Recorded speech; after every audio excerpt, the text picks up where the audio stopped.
Hello, everyone. Oh, I see the transition now. Oh, that's cute. Welcome to episode 2 of Chase the Crown, Thirsty Swords Lesbian's actual play. If you were here last week, you might notice that we are one down.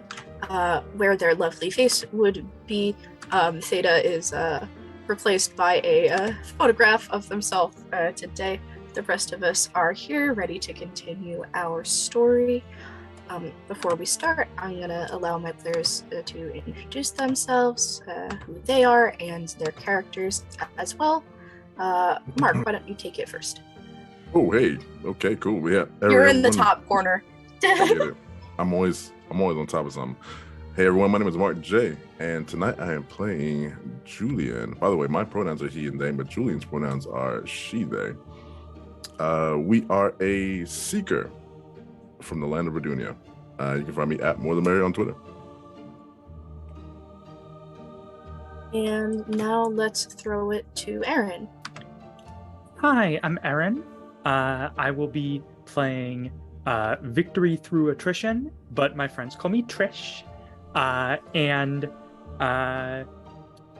both me and my character's pronouns are she, her.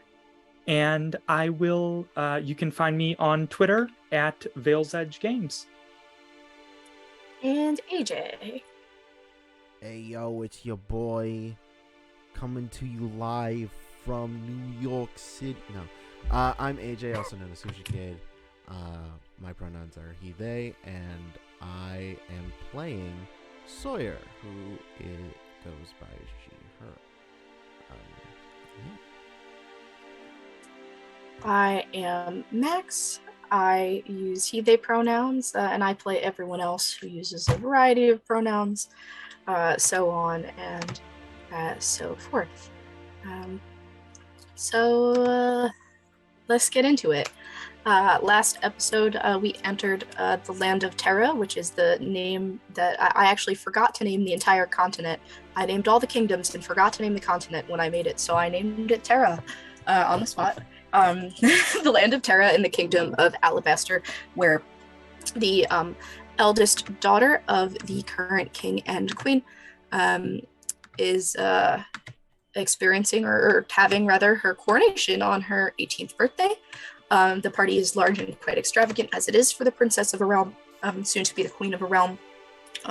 We met our characters, where Trish and Huatien were guests of the ball in the traditional sense, invited by the royal family, having known them, where Sawyer was working the ball as a musician who is familiar with the royal family and has performed for them many times before, and Julien, someone from the outside world, had come in once they began to let the so-called common folk into the ball. We saw some general normal kind of royal court type of drama and shenanigans. We met the parents of the princess, the siblings of the princess, some other people that occupy the royal court, such as their spy master, as well as another potential spy master in training, the competition of Trish. We met some princes and queens and kings of king regents of other kingdoms. We did some chit-chatting, and eventually it came the point where there would be a traditional dance in which it was discovered that the princess could not be discovered. She meant to go to the bathroom when she was last spoken to by a member of the party, and was not able to be located afterwards. The castle went into a pseudo lockdown until eventually it was decided that she is no longer on the grounds, using some of Huatien's mystical powers. And it was decided that a search party would go out to try to track down the princess using this information, and that is where we find our party. So we left as y'all were all kind of gearing up, being given all the different supplies that you've requested and that you'll need from the royal staff of the Palace of Alabaster before heading out on your mission.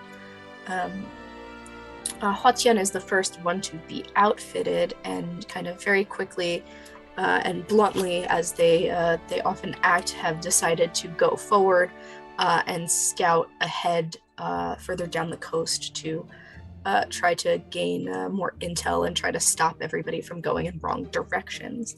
The rest of you, is there anything that you want to do or anyone that you want to speak to before we leave Castle Grounds? Now is the time to do so. I think Julien would have a conversation with their caretaker, their guardian, so to speak, because they have volunteered to leave the castle on this adventure, and they're not supposed to leave, like, be unchaperoned, basically. So I think the caretaker would want to have a kind of a conversation with them. Wonderful. So, your caretaker, is it finally time for me to give your caretaker a name after the first episode we avoided? Okay, your caretaker is Marta. I think, as I mentioned, she had fainted at a point during the last episode upon hearing that people were not going to be allowed to leave the capital in Alabaster as the investigation was ongoing until the princess is located. But going back out into the ballroom, which is now still decorated for a party, but definitely more of just a general meeting space, somehow more casual and more tense all at once, you find her sitting in a chair. She's with a few other people from your group, as well as someone from the infirmary is just like tending to her with like an ice pack for the back of her neck and like a fan on her, talking quietly. So Julien slithers up to Marta, sitting there on the chair, being tended to. Definitely concerned, like, you fainted. Is everything okay? Are you gonna be okay? Julien, I simply had a spell. It happens from time to time at my age. I'll be quite all right. I'm glad that you're all accounted for, and I'm working on what we are going to do about getting home. Obviously, we can't all stay here. Well, I'm not going home right away. I volunteered to find the princess. There's a blink, and then there's like a long blink. This is a long blink. And she goes, excuse me? Yes. I know we're not supposed to go unchaperoned. I know that's part of the way, the ancient way. But it's a calling. I have to do this. It's my time of freedom. I have to find myself. And I have to find the princess. So I can find both at the same time. It's a good deal. Win-win, right? Now, I think you're making an interesting technical argument to her, because in your code of conduct, you are supposed to be chaperoned everywhere at this point. However, you are on a break period, which would allow for some lenience. Can you roll entice a person? Okay. D6s, yeah? Yeah, 2d6. Okay. Ooh, 2 4s. Nice. Yeah. Where's my game page? Oh no, where's my game page? Oh, here it is. Okay, so you gain a string on them unless they decide to choose one. So I will give you a string on Marta, actually, and we will continue in her consideration. He says, let me ask you about Redunia. The way is this more of a like a monastic tradition in which it's about like focus on oneself, or is there a deity or deities of worship that you are focused upon? It's more like an ancient tradition. There's not any deities necessarily, but we keep the old ways. So there's a group of people who are probably the majority of the people who are like living their best life, being happy, but we're keeping the old traditions alive, even though nobody wants us to. Okay. So the old way does demand the overseeing of all of your upbringing. However, the old way also demands care for others when they are in need. And she's a little bit torn about this. She pseudo-concedes. She says, I don't know if I'm well enough to make a journey today. I am willing to accompany your party if you can leave tomorrow. No.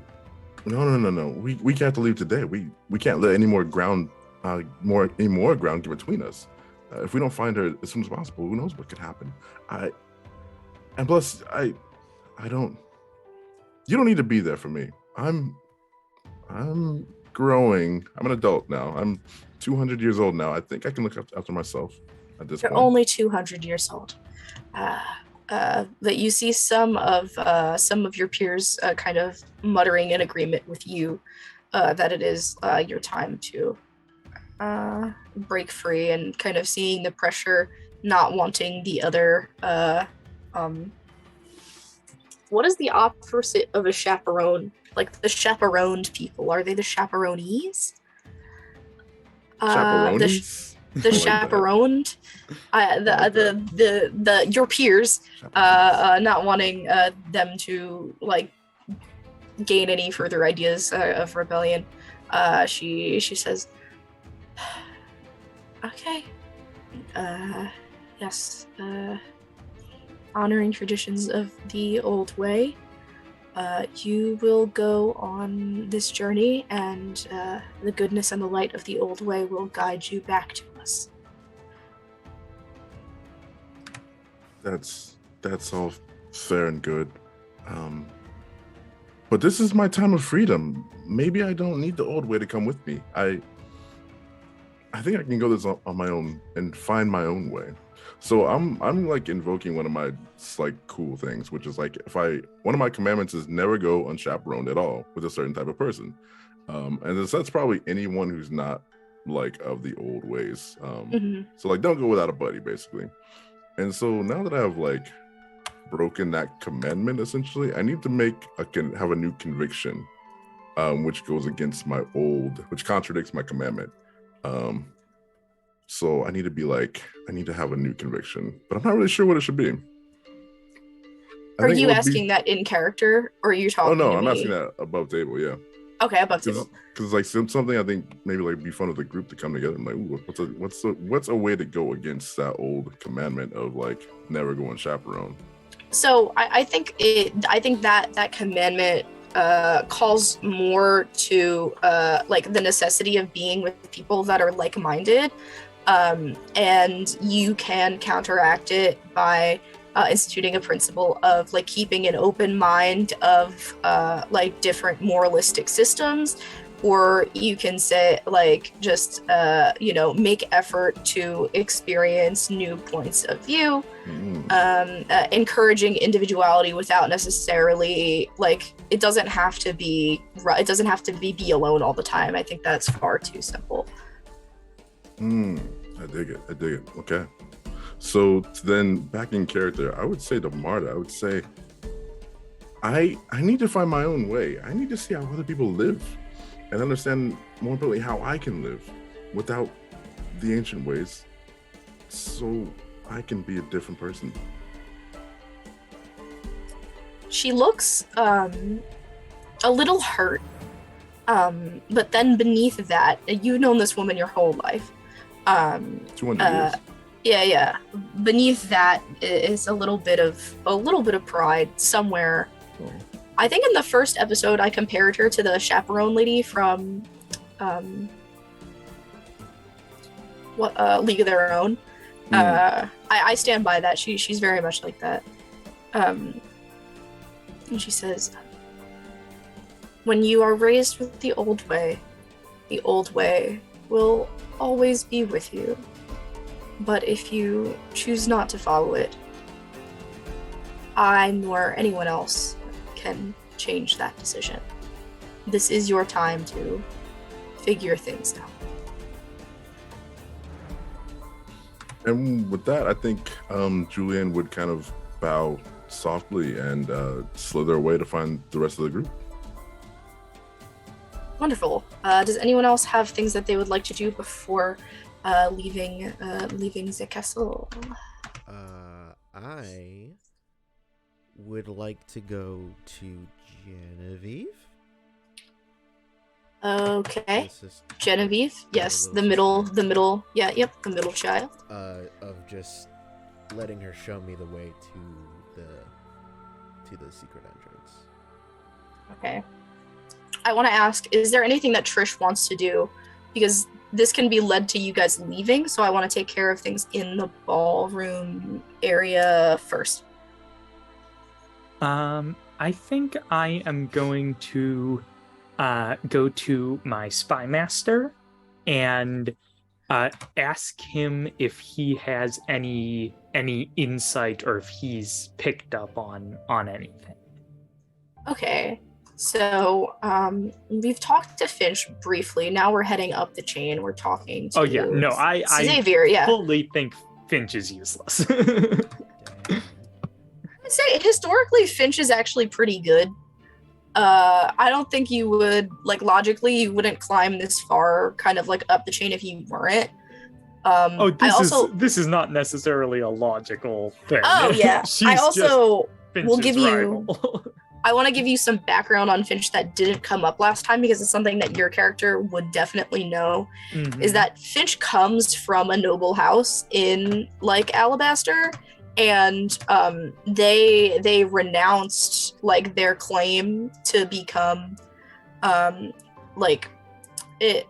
they're non-binary, and I don't think there's, like, really a word for Viscount that is, like, non-binary, but, like, to become the Viscount of their territory to come do this. So there's a level of dedication there that may be funny to you if you think that they suck. Yeah. Xavier has been kind of in and out of meetings with different staff members, darting around at a little bit more of a fast pace than you know of him to like. But you can find him easily enough. You know his patterns. Okay, so, like, do you have anything that I've missed? I've been keeping my eye on, like, everything leading up to this, but I don't know. Is there any of the tensions with any of the other powers? Anything at all? They look at you with narrowed eyes for a moment, say, it's royalty. There is tension with everyone all of the time. Yes, but I meant more than usual.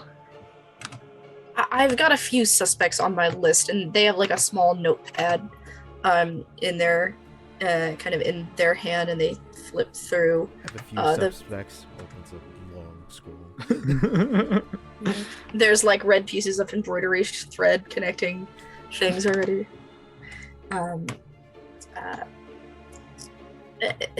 I mean, this has come at a genius time for the perpetrator, but a horrible time for us, because the princess has talked to just about everybody in this room before she left. As far as main suspects go, I'll tell you who I don't trust. Lady Abbess, from Trona. Trona is the southern kingdom. Lady Farah Abbess is not the queen there, but a higher ranking noble. who's in attendance. Things have been, I guess, between us since you're looking a little bit strange in the negotiations with them lately, and she's the highest ranking representative from them there. So I've had my eye on her. She is still in the castle, though, I guess, as is everyone. No one has tried to disobey, to my knowledge. I'm always going to be sketch about Obsidian. He rolls his eyes. Especially because they talked to her pretty close to when she disappeared. They gave her a token, too. I saw that. Right. And,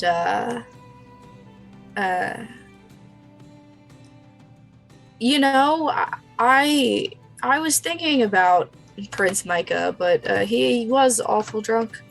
They've always been good friends. Also, it's Prince Micah. Do you think he could pull this off at all? I think there are a few things that maybe I know about him that you don't. I could, yes, would. Different story. I'm rather confident that none of our staff are involved. We've had a strict hand with the coronation coming up. So it's everyone else that I am more suspicious of. And I just don't quite understand the why.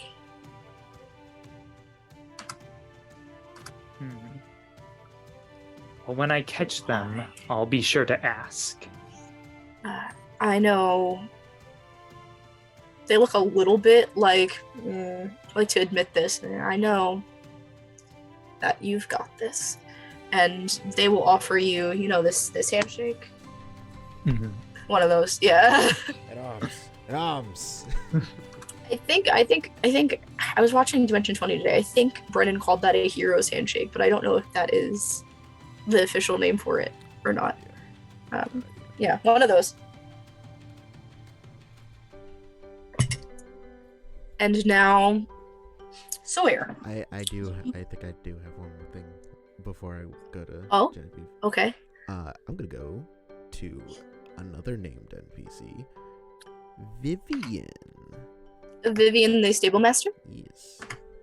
Correct. Okay. She is, you guys are basically, actually, no, you guys are going to go out on, I think I said that they were going to provide you horses, but that doesn't mean that you are necessarily going to take them. But you can find her kind of towards the stables on the grounds. It's a lot of running back and forth for them right now.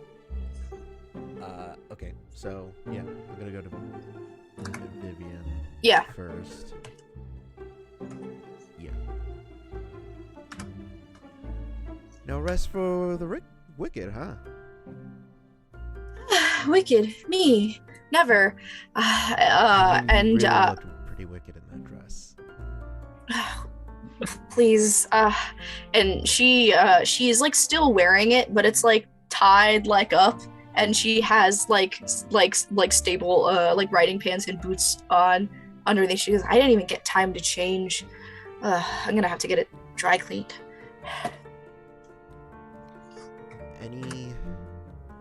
Anything we need to know to take care of these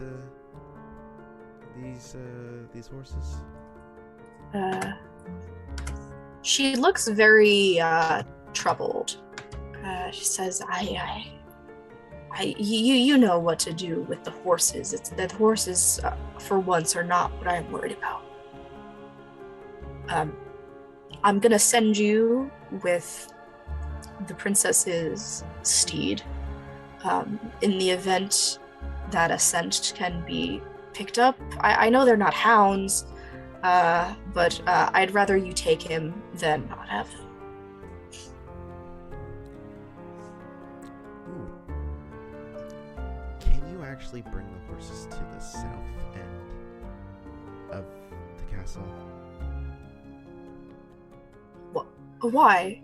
Because you guys can just leave from the stables. Yes, but I may have a suspicion. And also, the south will get us closer to where they are going, and it's better that it's too long to explain, but yes, they did head south. I remember that. We do want to get you guys on that trail as soon as possible. And she's kind of like already like starting to walk away at this point. Like, I will go move those horses. Yeah. It's gonna be okay. We'll find her. We'll find her. And then I give her a kiss on the hand. I feel like I should make you roll for that. But what if you didn't? What if I didn't? Okay, I guess I can't stop you. There is a light blush, whether it be polite or otherwise, you aren't sure. And you release her after that? Yeah, and then I go find Genevieve. Okay. Genevieve and Elias, the other two are Elijah, not Elias. Are on like basically like complete watch. Like they're essentially like in baby jail in the middle of the like ballroom floor with like guards staring at them like at all times, and they can't move. It's you want to talk about buddy system? This is a buddy system. You're not forbidden from talking to them though, especially because you are a friend of the family. I'm just gonna say one of the guards' name is Greg. Hey, Greg. Okay. How's it going? Sawyer. I need this one. You can talk to them right here. Not more than 10 feet out of my sight. Those are orders directly from the king and queen.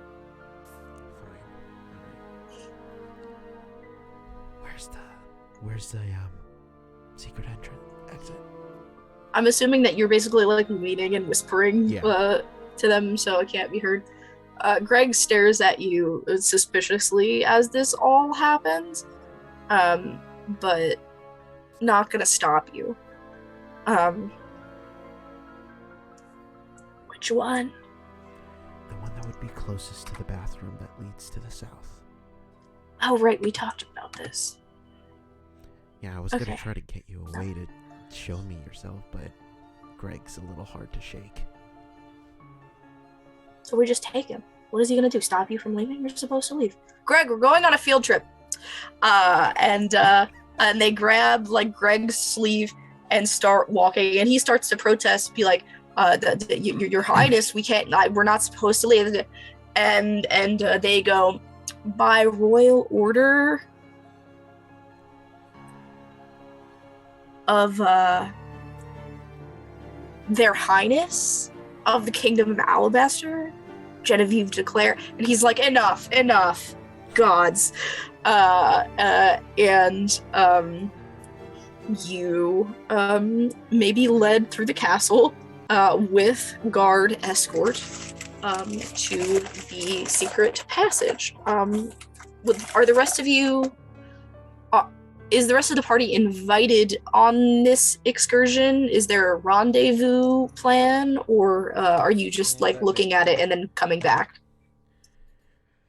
I mean, you have the horses meeting. Yeah, I do have the horses meeting us over there, so I'm just gonna do a little whistle towards Trish and Julien, just be like, oh, I do not like that way of getting my attention, and just goes. An unhappy Trish. and a newly liberated Julien. Hello. Pleased to meet you. Oh, hey, Greg. Turn to the guard. Oh, hi Trish. How's it going?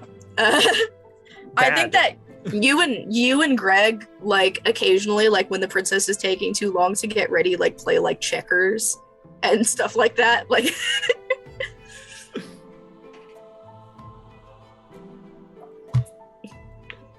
It's real bad, Greg. yeah, you think? You asked. I would have went out myself. He's like walking and his eyes are like so on Genevieve, it's insane. It's like in a video game where they give you like the lock on to a target feature. Yeah, I would have liked to go on this mission, secure Her Highness's safety myself. I don't really love this all royal guard need to stay at the palace thing, but at least they're sending you. Well, small miracles, I guess. Small Also- miracles and big disasters. Okay. Little uncalled for. The disaster is what has already happened. Oh, okay. That's fine then. Did you have a plan, Sawyer? Yeah. Mm-hmm. Well, I mean, I have an idea. Greg, I'm gonna need you to stand right here, 10 feet away. He's so done with you. He's so done with you. While you do what? Look, we're gonna be literally out of your hair in a second. Greg, can you just chill for literally 1 second? We are in a national emergency. I cannot chill. Greg, Come on, Greg, you gotta chill. Greg. Greg's just doing his job. He's doing his best. Thank you. I don't know your name. Thank you. I'm Julien of Rudania. Julien. Thank you, Julien of Virginia. An example for you all. You as well, Princess Genevieve. And they do one of these.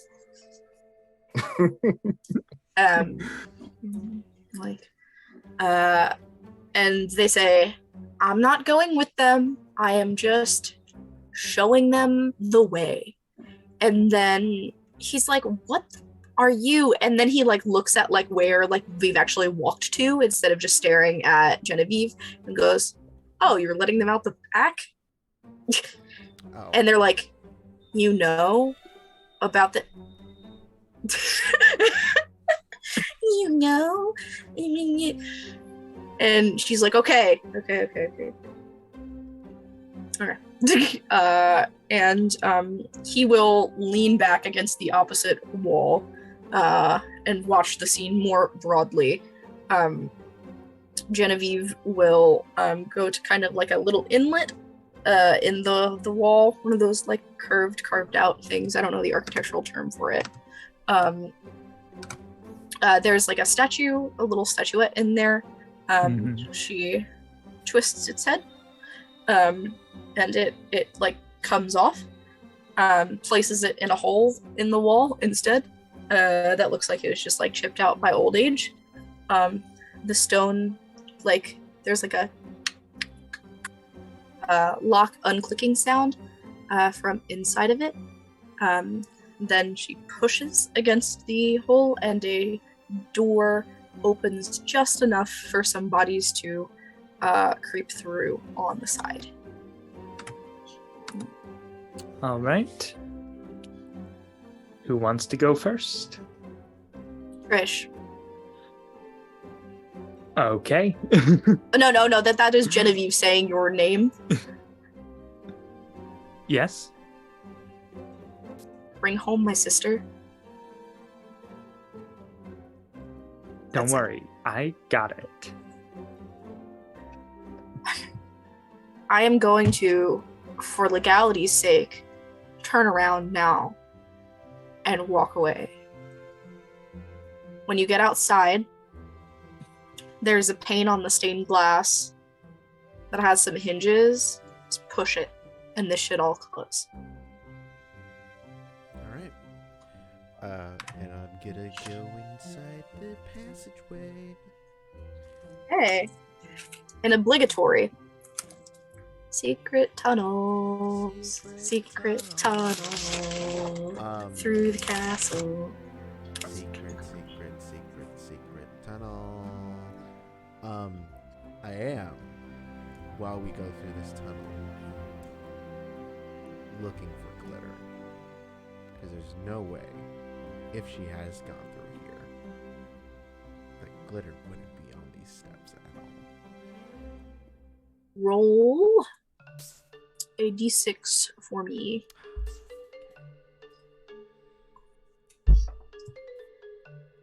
Ooh, that's a 6.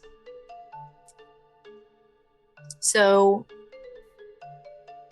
you look very closely at the ground, at like the walls where one might like press hands walking through here.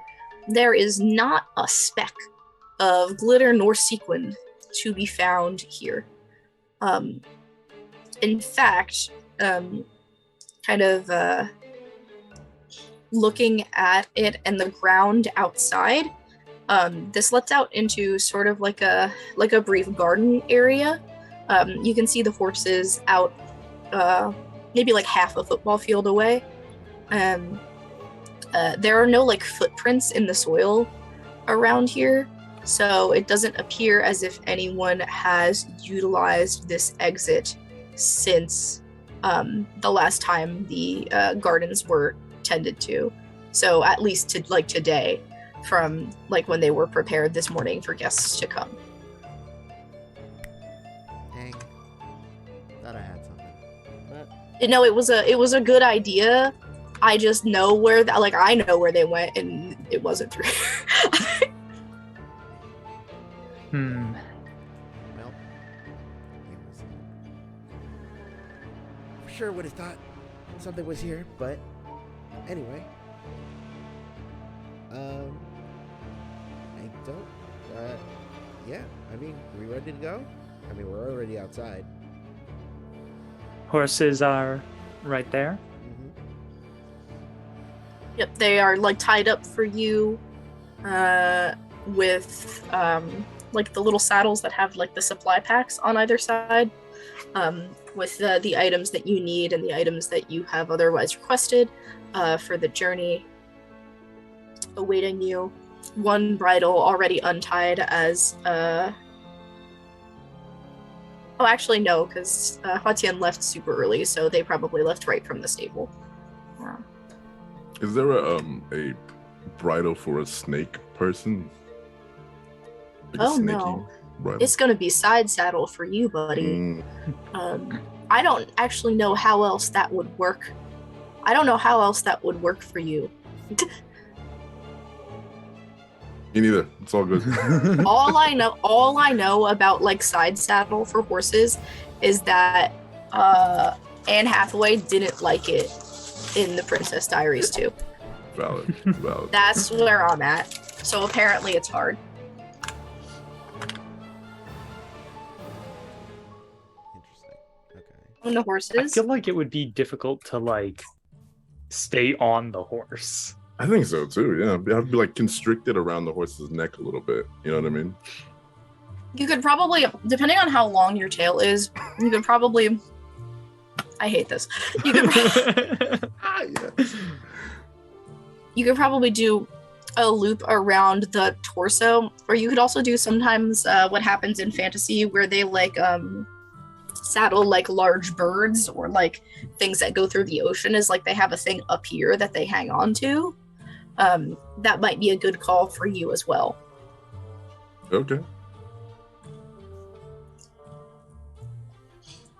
It's happening. Whatever we're doing. Okay. I'm doing it. Getting on a horse and. Okay. I So guess we're following the coastline because we don't really. No. have any other for my future reference, as Vivian said, one of the horses here is the princess's horse insurgent. Which one of you is going to take him as your horse for this excursion? I feel like Trish would try. Yeah, I would say out of the three of you, he knows you better than anyone else. Insurgent is like a little bit of like, he's got a personality for a horse, and that's maybe why the princess is not regarded as very good at riding. Is that they both have very strong personalities, but I don't know. Animals have like a way of empathy, so he kind of understands the direness of the situation, and he will accept you for now.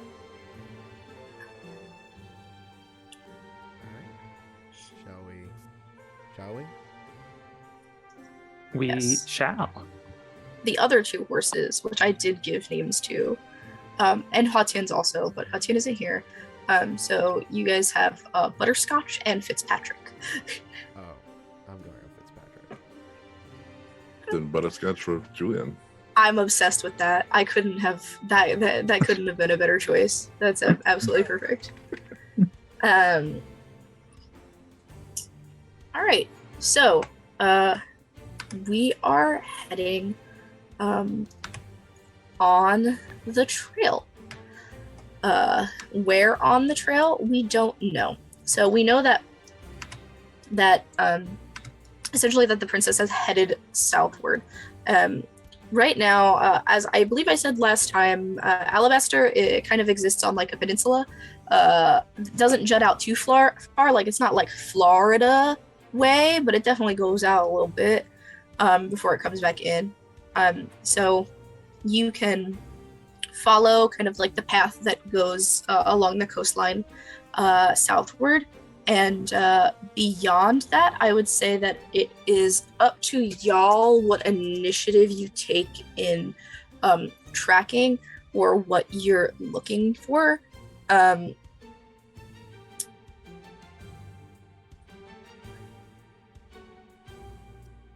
no.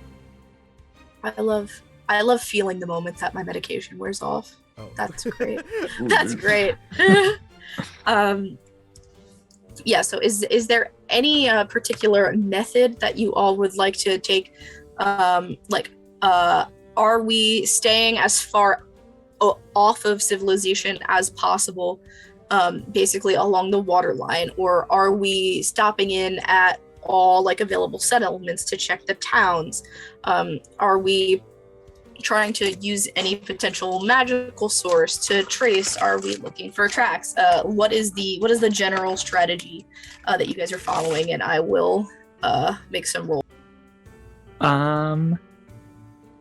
Well, Yeah, go ahead. I mean, Trish deals with things by talking to people and figuring things out. Like, she's not outdoorsy or like a tracker, but she is good at getting information from people. So she would probably want to go into like the first tavern on the path and start asking questions. Is that good with everybody? Yeah, I was gonna say probably like at least hit the first like place that is along the south, and see what we can get from there to see what we could do next. Okay. So outside of the capital, because the messages that Hatian received made it somewhat evident that they had left, like the party had left the capital itself. The next town south is a smaller, mostly artisan town called Salt Hollow. Salt Hollow does a lot of like food export. It's named after caves in which rather expensive like sea salt on the market is like harvested from. I don't know. You do harvest salt collected from. But yeah, I would say that town is maybe like a fifth of the size of the capital. Much smaller, but not like an 8-person village. Enough that there are a few taverns and inns, stuff like that. You head into town and you are looking for a tavern or something more specific. Tavern? Yeah. Before we find one, I am also going to say to the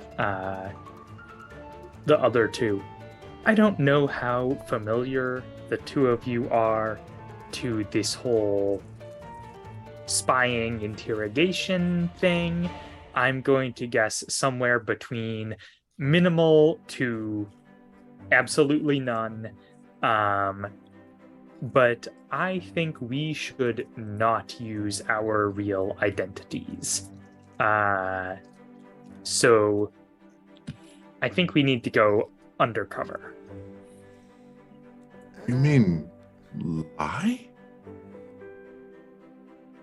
Ooh. Secret yes. identities. Secret identities. Yeah, okay, so I feel like I was good on that prediction of 0 experience with this. So yeah, it's like lying, but it's not bad because it just isn't. Okay, well, I'm away from home and I can't do the things that I did before because I'm temporarily free now. So if it's to save the princess, then okay, sure. Also, But it's weird. I know you don't get out of the castle much,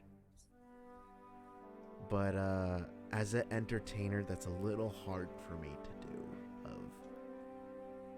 People know who I am. Oh, are you like famous? People here know who Sawyer is. Okay. I just assumed you were like bragging, I guess. Wow, alright. I'm literally better than any other musician that has come in through the castle. I am the best entertainment that has been happening at the castle for the past 5 years. That's not even a humble brag. That's just a statement. I mean, it wasn't humble. Like, that was just saying that you were great. So that's the opposite of a humble brag. Anyway, you can do your whole spy thing.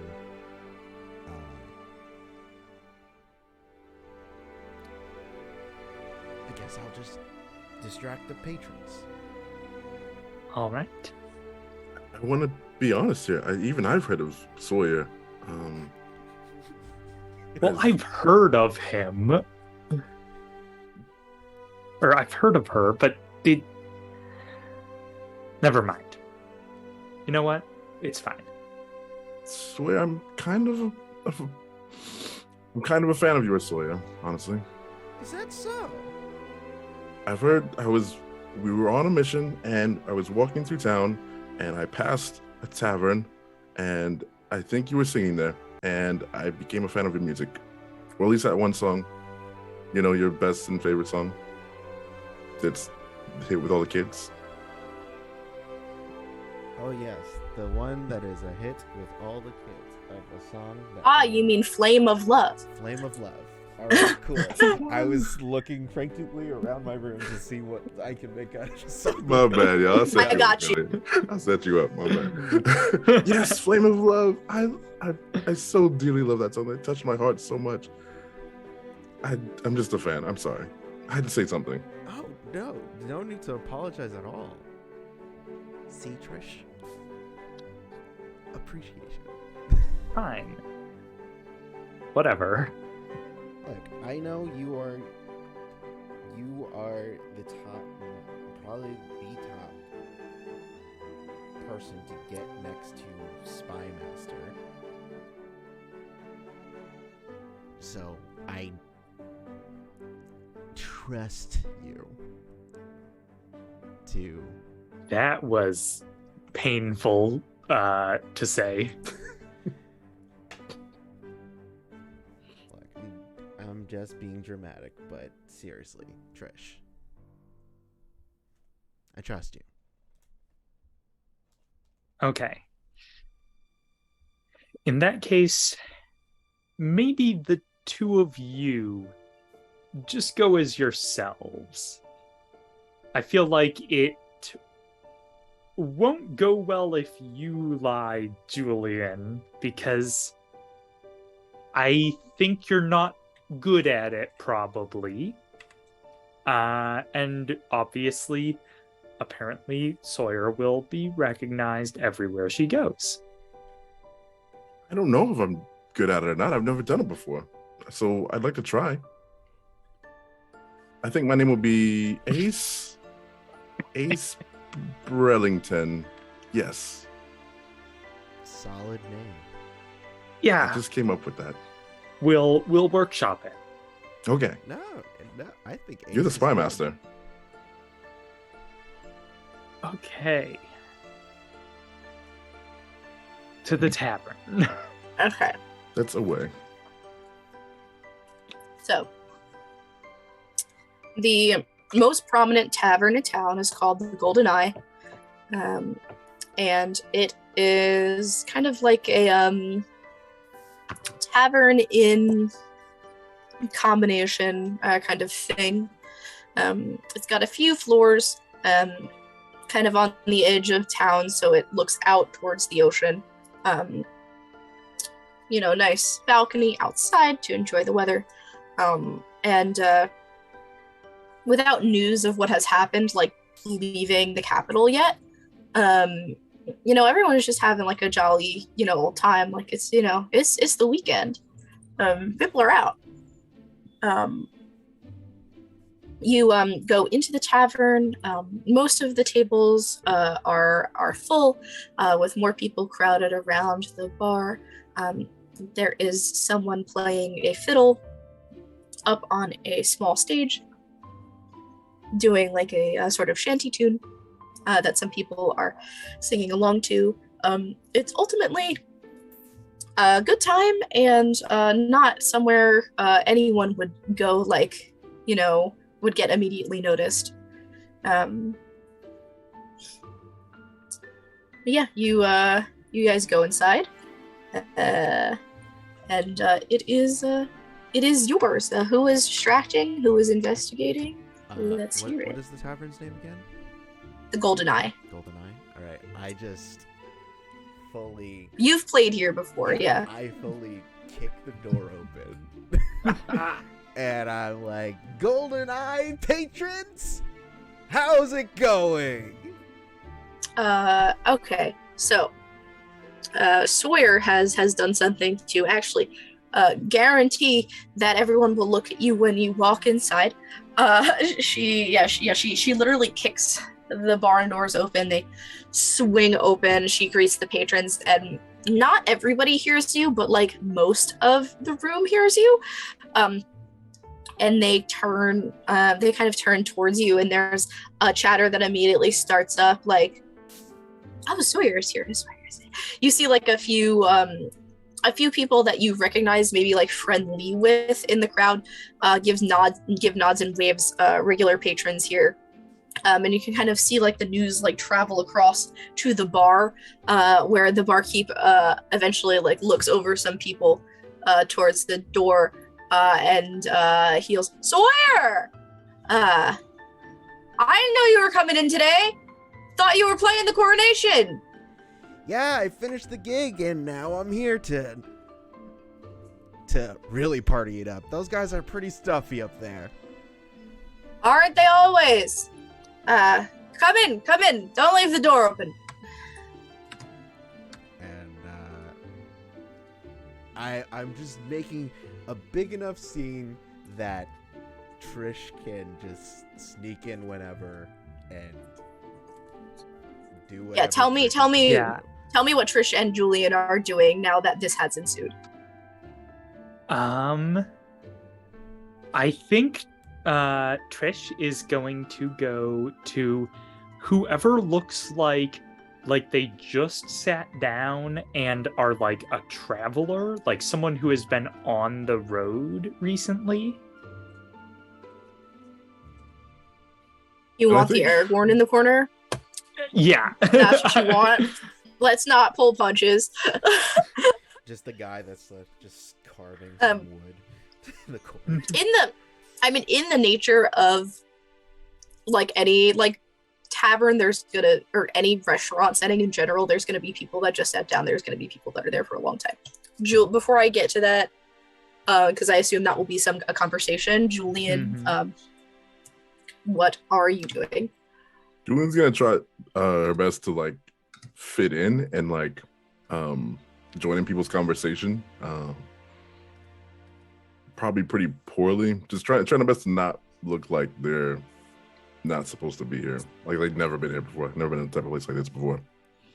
I think Okay. I think I'm gonna try to grab Julian's arm and just be like heading towards the bar of just like and it is like, I've got a friend here that you would love to meet. This is Ace. Yes. And are you just like saying this out loud to the bar, or you're speaking to the barkeep? I'm like walking to the barkeep. Yes. So the barkeep, Colin, is a middle-aged, maybe on the older side of that guy. He's got like a big lumberjack beard with a twisty mustache. He is always wearing shirts that are like maybe a little fruity, and he doesn't realize it, like the colored like silk button downs. He doesn't realize that he's being fruity, like, but he also wouldn't care if he did know. Yeah, so he's got the manly salmon, as I like to call it, going on right now. He says, and who is this? From Redunia, right? Yes, I am from Redunia, it's true. I'm just a normal traveler, such as yourself. What of the local circumstances and proceedings, dear innkeeper?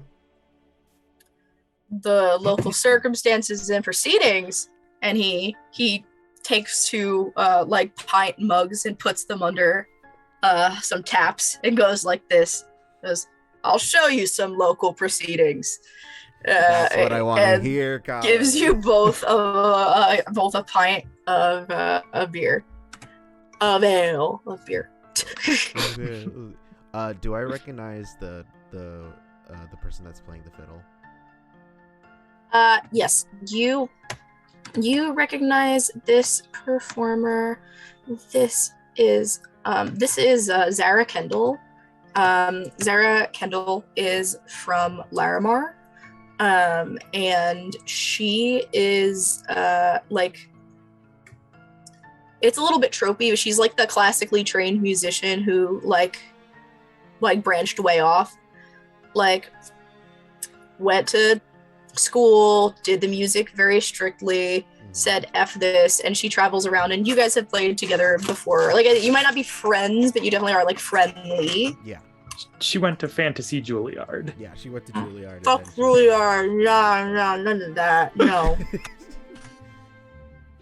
I have specific words about that institute. Oh boy.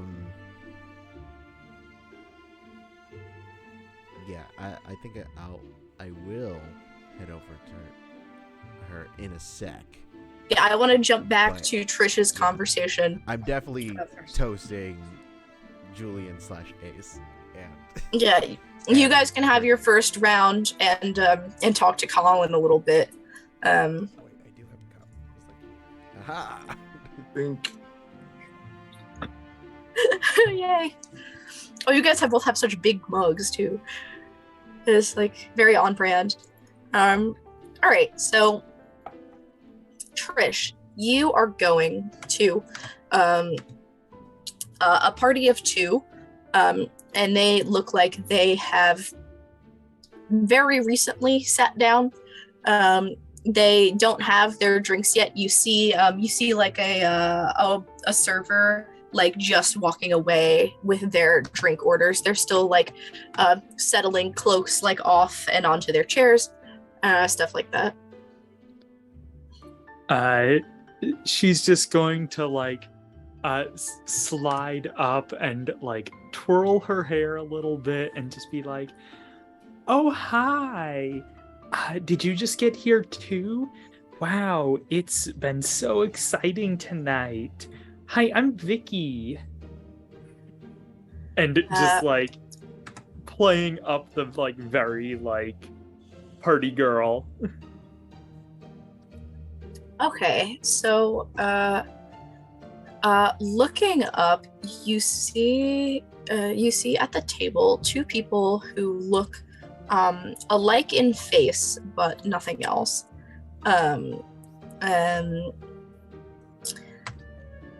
They both have lightly tanned skin and kind of like the same features. Their nose is the same shape. They have the same smile lines on their faces. But one of them has hair like haphazardly chopped, like very short.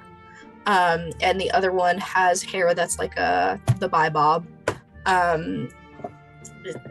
Like I said, we're not pulling punches today. We're gonna call it what it is. They're dressed also kind of like in different styles, but both the like bear like the same. It looks like the same cloak that they have, kind of like this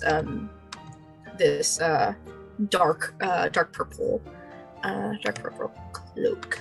And they both look at each other, and you can tell that there's like about 1 million words that happen in that look, and both look at you and say, one of them says, "Yeah, long night for sure.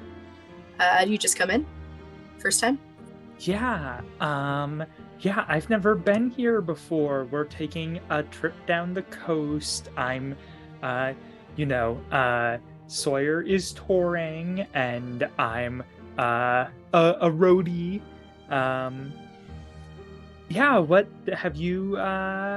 What do you guys do? Have you seen anything interesting lately?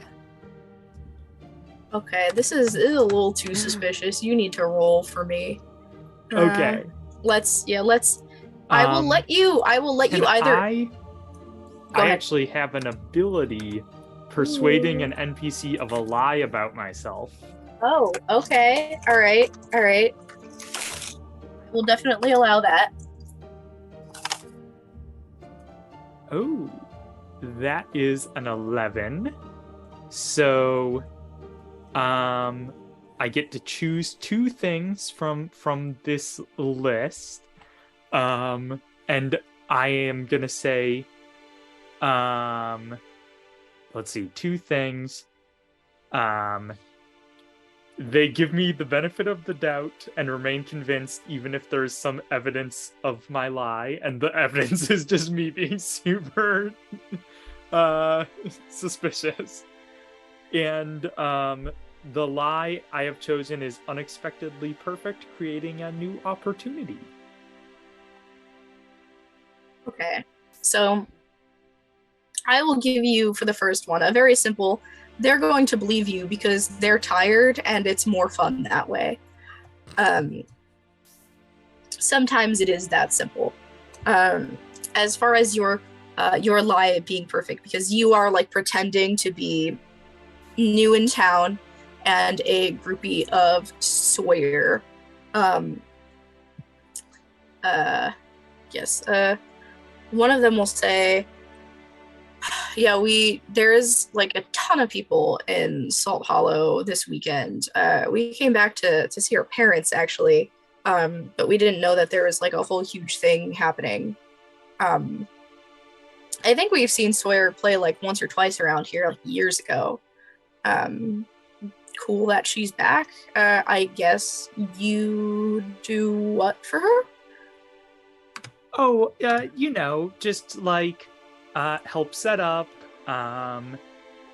manage the equipment and stuff, things like that. Cool. You said you were looking for somebody? We might be able to help you find him. I didn't, actually. Wait, didn't you ask them? Didn't you ask the two of them if they had seen?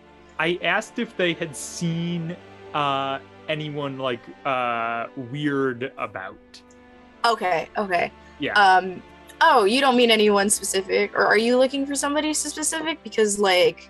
Oh no, I've just seen like a lot of like you said, there's a big thing going on. I've seen a lot of strange folks out on the road. And, you look like you've traveled a bit. The drinks are brought to the table for the one with the haphazard haircut, like some like stupidly like extravagant fruity thing. For the bob haircut twin, like whiskey neat. Yeah, we've been around. I mean, like seriously, there's a bunch of weirdos in town right now. I mean, we just came in, but we were back like at our old place before, and there was like a whole band of people in like formal wear coming through. There's also been like just like and the other one butts in and be like, our parents sell salt. Everybody sells salt olive. Our parents sell salt, and they got bought out earlier today by somebody. I think somebody with their royal seal, which is crazy. And that's how we found out that the coronation was this weekend, and that's how we found out that we were fucked out of having a more quiet, and they gesture to the craziness of the venue. So is that what the people in formal wear, they were going to the coronation? I don't know. It looked like they were leaving. I guess they came through for something, or maybe they like dropped somebody off. I don't know. We also saw there is a drunken weirdo who likes to hang out near like the post station. He's looking different. He's actually shaved his beard since the last time we were here. They remark to each other. But he is still a drunken weirdo, and he was yelling about the rapture outside just about an hour ago. Wow, that's wild. Those people, you said they dropped someone off? I don't know what they... We only saw them passing through. It's just like a big group. Like I said, we figured that they must have been leaving or something. Yeah, must have been something like that. All right, bye. Yeah, before they can ask you anything else. Dips. All right. Let us jump to Sawyer's conversation with Zara.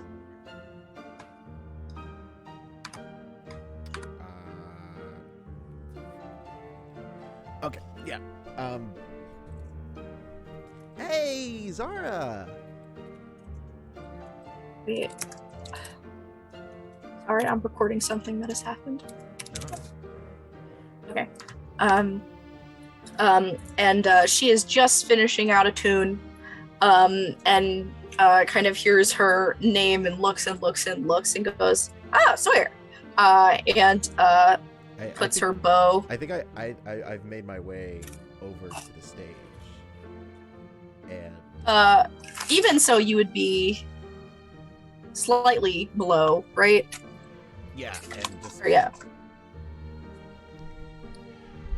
Want to do a quick collab? Not even a question? Hell yeah! It just kind of just like takes the spear just like pole vaults herself onto the stage, and it's just like, let's do something new. What do you have anything? Do you have anything new that you worked on? Yes. Can you take a 251 through D flat major? Gotcha. You would know this as a. Oh no, I know. Sawyer definitely knows. AJ heard words. Okay. So on today's music education lesson, a 251 is I think I'm going to do this once an episode. A 251 is a very common chord movement, and it refers to the steps within like the notes of the chord. Yeah. Mm-hmm. So it'll do like the second and then the fifth and then the first and the first. It's also the end of like a 12 bar blues, which is like a 12 bar blues, like Hound Dog is a 12 bar blues, will be 2511 and then turn around to the top, or 2516. So yeah, that and then it goes, yeah, whatever.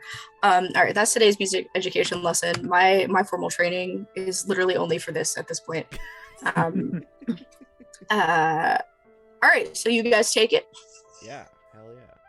And just rocking it out. I think Sawyer is making up words on the spot to this instrumental.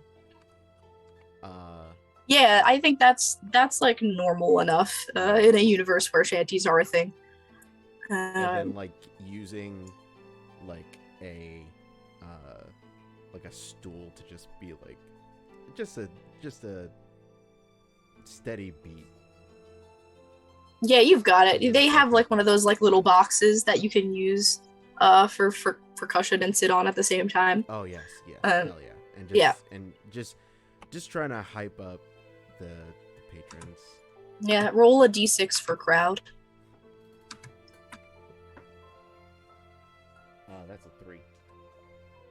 All right, so you've got about half of the audience. I guess the people closer to the stage are more interested in the performance. All those people seem happy, though. They're liking the tune.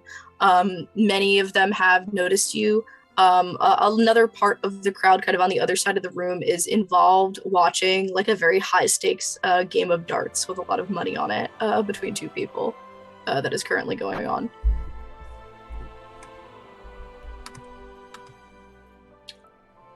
And Julien, what are you doing as this takes place? Julian's trying to use the figure out person thing with Colin, but also at some point in the song, Julian's gonna be like, "Do Flame of the Heart." You're just gonna hear that come over the noise. We will take care of that right after the roll because I definitely want to address that. Okay. But as far as figure a person out, do you have anything specific that you are trying to dig out of Colin? Yeah, Collins is this like you said, just like fruity character. I imagine like very like bright, puffy clothes, like looking really like classy, just handlebar mustache, just like living best life. And in comparison, Julian's wearing like a really like a gray and green like button up. Yeah. You were all given cloaks. That's right. By the castle. Whether or not you wore them inside is entirely up to y'all. Like a royal, don't they have they like a do. royal yeah, no. No, probably not. I mean, I think Sawyer could get away with it. Yeah, because you just worked the coronation. Just there. But I don't think anyone else could, really. Okay, so yeah, so you're looking at him, you're recognizing your differences. Mm-hmm. But what is it that you're trying to discern? Just like fashion tips. oh my goodness. let's see. I'm just trying to like figure out like how or why this person is so free and open and Oh God, my heart be clearly still. not. Oh, sorry, I mean, I'm getting strings on you right now. literally. Yeah. Just like how are you how do you do the things you do? It's you're so free. All right, go ahead and roll a roll for figure out a person now. Okay. That is an 8. All right, so you may ask 2 questions, but they ask one of you. So do you have the list, or would you like me to send you the questions? I'm looking at it now. Okay, yeah. So go ahead and pick 2, and then he will ask one back. My first question would be, what do you love the most? I love people. That's why I opened this place. That's why I like to serve good hot food and cold ale and have people come play darts and play pool and play music, because I like to see other people at their best and to have them safe at their worst. Wow, me, Ace, last name Goku, according to the name generator. Not Goku. It was the thing that came up. It was like pop things name generator, and Goku came up. It's either that or Anakin or Pikachu or something. Me, Ace, I like to be free too, but you're way more free than I am. It's really something special to see. I've never been around someone like you. I think that's a compliment, and I'll take it. But let me ask you, if you are so like profoundly taken by a tavern in Salt Hollow, how do you feel about your day to day? What's bringing that out in you, my friend? Well, I've lived a very sheltered and protected life. It's been quiet, but we have a way of living that's very strict. Like we don't get out much. I presume you're on your. Have you left the order? No, I'm on my break, my break of awakening, my breakening. We had some people come through, maybe 3 years ago. I still remember a big group of y'all. Some of them didn't go back. They didn't go back? I'm okay. I mean, I never thought about what I'm gonna do at the end of mine. I assumed I'd go back, but now that I see people like you, maybe I can do things differently. I think you should do what feels right for your life and your future. I think that freedom is a good thing for people to have, but rules aren't bad either. I have rules here, even if it might not seem like it, and you have to find a balance between the two. I mean, it's harder than it looks. So I'm looking at you, and I see the way you're dressed, and one of my commandments is to always cover your sinful body. And like I said, Julian's wearing like a button-up sweater. It's like wool. It's like plain Jane John. Yeah. Colin like looks down. There's like 3 buttons undone on the silk shirt.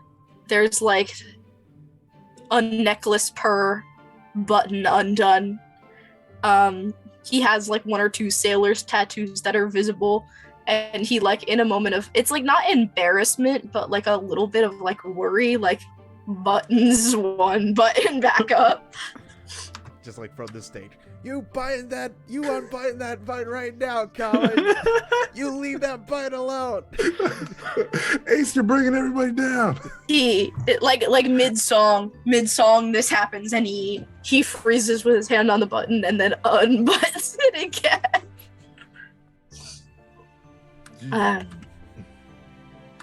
You're not unattractive. Maybe it's a good thing to show your body. Let me tell you something, kid.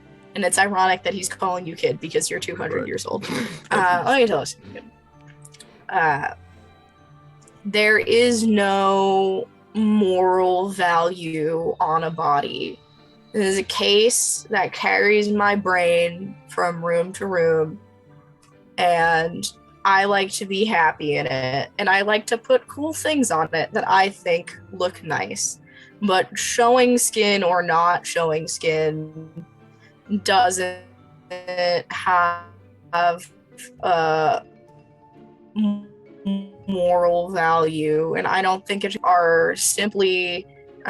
You notice he also drinks behind the bar,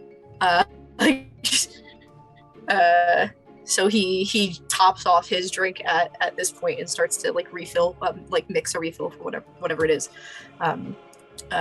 We dress our forms how we will. Sometimes it has meaning to you, sometimes it doesn't. But that's between a person and themselves, you know. That sounds so freeing to live that way. I've never thought of it that way before. We're taught that our bodies are sinful and need to be covered up to avoid temptation.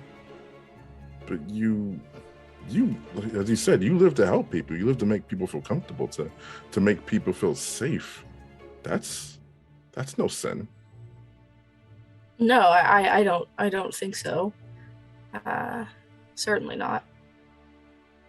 Well, then you see Julien reach for their wrist and slowly start to roll up the sleeve of their wrist up to the forearm, like the mid forearm. She's like, fuck rebel without a cause over here. He looks like genuinely like a little bit like emotional.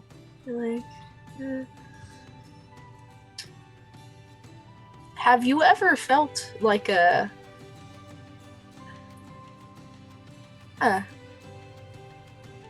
you've never felt like the breeze? You don't wear a lot of things that are loose and flowy either, do you? Well, just the ceremonial robes, those are flowy. But it's like a hood and the whole thing. I figured half as much. Listen, I think it looks great. He motions at the cuff. You should do the other one though, so you match. Or is that too much? It's just so dumb. It's just one sleeve rolled up, and it's oh, I'm a badass.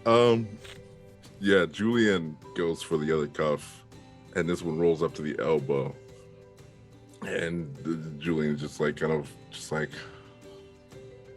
know what I'm doing here, but okay. And then as Julien goes up, we find that not struck by lightning, don't really feel any different. Yeah, the it feels kind of good to have a breeze on your skin for a second. Yeah. Yeah, and Colin says that way, if you find a lord or a lady you'd like, they can write their room number on your arm. And at this point comes the I think the calls from the crowd for Flame of Love. Flame of love, flame of love, flame of love. It's a very 90s R&B kind of song. Love it. Absolutely wonderful. I was going to ask if you indulge the crowd and play it. But you do. Oh, yeah. Yeah, obviously you do. And I think that would attract the attention of pretty much the entire tavern. So Trish, if there's anyone or anything else you want to stake out while that is happening, I will totally allow that. I think Trish is just going to yell out from the back like, "Woo, flame of love!" and but like try to get Sawyer's like attention and then mouth like, "I have information." It is a crowded room. So I will leave this on Sawyer. I need you, AJ, we're gonna be real. You're gonna be honest with me. Is Sawyer like looking or paying attention to the rest of the party's whereabouts at this time? Or is she zoned in on performing? I think she is like, she's doing the whole thing of like, all right, I got a role to play right now. I'm gonna do the distraction and blah blah blah. I don't know. How's the lighting set up here? Like, what's the lighting situation in this tavern? Like, is there like certain lights pointed more towards the stage? Is there? It's mostly there are windows and there are but it's like it's nighttime at this point. There are oil lanterns. The stage probably has like a few extra like lanterns set up on the sides to bring it a little bit more light. Okay. All right. Because I was gonna be like, oh man, there's like stage lights coming into Sawyer's eyes, and Sawyer's just like looking out into a sea of darkness, but it's not like that. At the level of like technology we're at, I don't know if we have spotlight on the docket. Like spotlight. All right. I think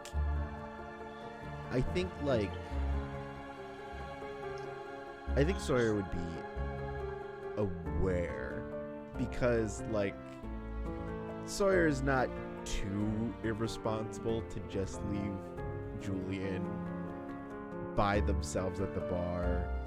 Okay. Without, like, so you're peeking keeping around. Like, yeah, I'm just like every so often just like making sure Julien's okay. Like, I know Colin is a safe person to be with, so I'm just like, all right, cool, we're cool. And then yeah, so as the intro to Flame of Love begins, you can then see that Trish is very clearly trying to wave you down.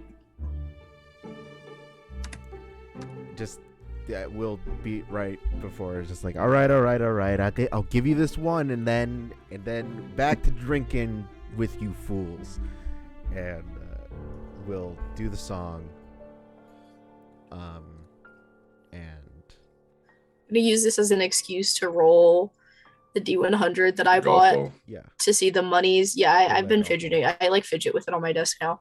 But I'm gonna roll this to see if you, like how many monies you get for your finale. I don't know how to actually tell what number it has rolled. But he does. I'm pretty sure you get 45 monies for that. Yeah. So take 45 monies of tips. 45 whole monies? 45 whole monies. I'm definitely giving like a third of it to what's her name? To Zara. Zara, because I kind of like hijacked her gig. You hijacked her gig and then took more than half of the tips. Zara will remember this. Look, I put in the work too. This one was for specifically my song, so. All right. And then after that, you are meeting with Trish, and are we grabbing Julien? Yes, because I think I'd like to talk to the bartender about like to see if he saw anything either. So I guess we just meet at the bar. Yeah. Okay, cool. So we meet back at the bar. We see that Julien has 2 cuffed sleeves. Whoa, going a little crazy there, Ace. Yes, I'm finding it to be quite freeing, to be honest. Maybe one day I'll unbutton my top button, but I'm not ready for that right now. We got time. Ooh. We do. So what do we know? What did we find out?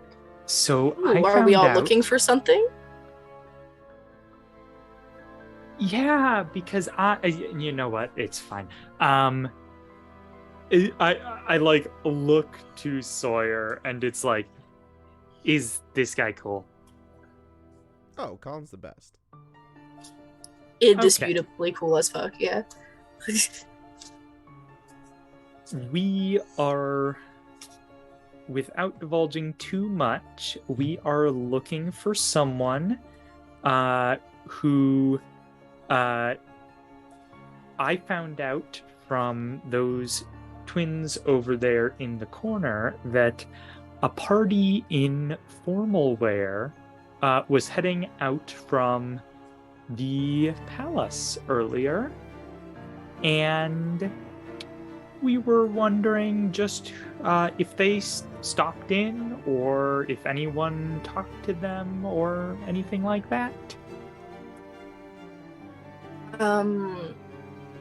There's a few exchange looks here. Different things that wash over his face. Say, any particular reason? Are you friends with the Pure Points? And he's talking about the twins. We just met, but they seem really cool, and yeah, they just told me about these people that they saw on the road. All right. He will do the same thing. Sawyer, is she cool? A little stuffy, but cool.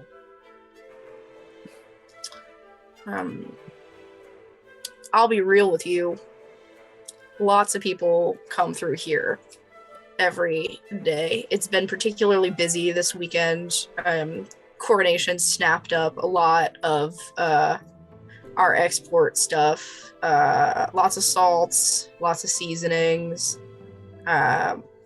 linens, all kinds of stuff. This would have been the only people going away from the coronation.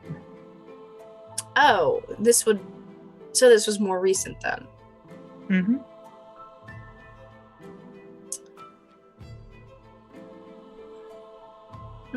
I think I did see some fancier folk outside, but I don't think any of them came in here. Maybe to use the bathroom, but they didn't stop and have a meal or nothing. Definitely not. But if you are looking for someone specific, you actually were talking to the right people. Emerson Purepoint, short hair. He pauses on pronoun for a moment. They've got a bit of a I don't know how it works.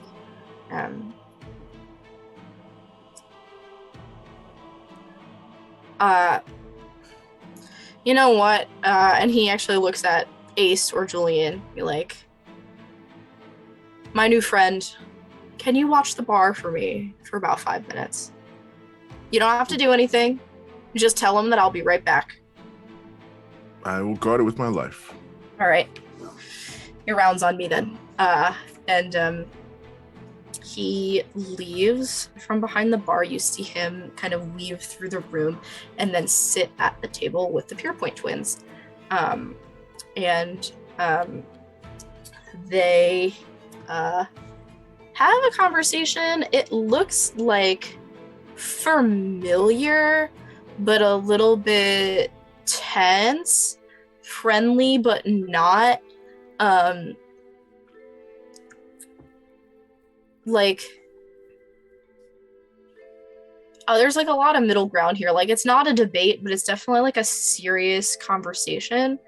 And then you see Emerson Pierpoint put pull like a deck of tarot from the bag that hangs on their chair.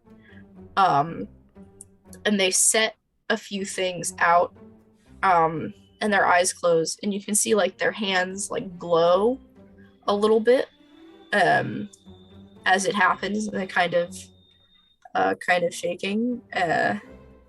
There's some more words exchanged. Eventually, you see Colin leave a stack of coin on the table between the two of them. And he loops back to the bar. He says,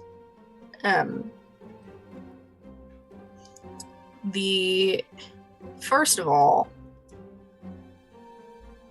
I know that things are different in the capital, but outside all the royalty nonsense, it's easier just to ask when you want stuff out here.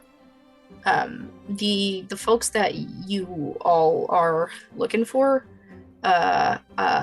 they passed by apparently to stash something, and headed back out, same amount of people, back out towards the coastline.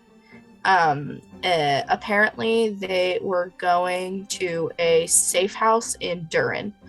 Durin is like another town south. Safe house in Durin. And Emerson said something about they saw something about bricks, something about pigeons, and a few other like weird abstractions, but that's kind of how their power works.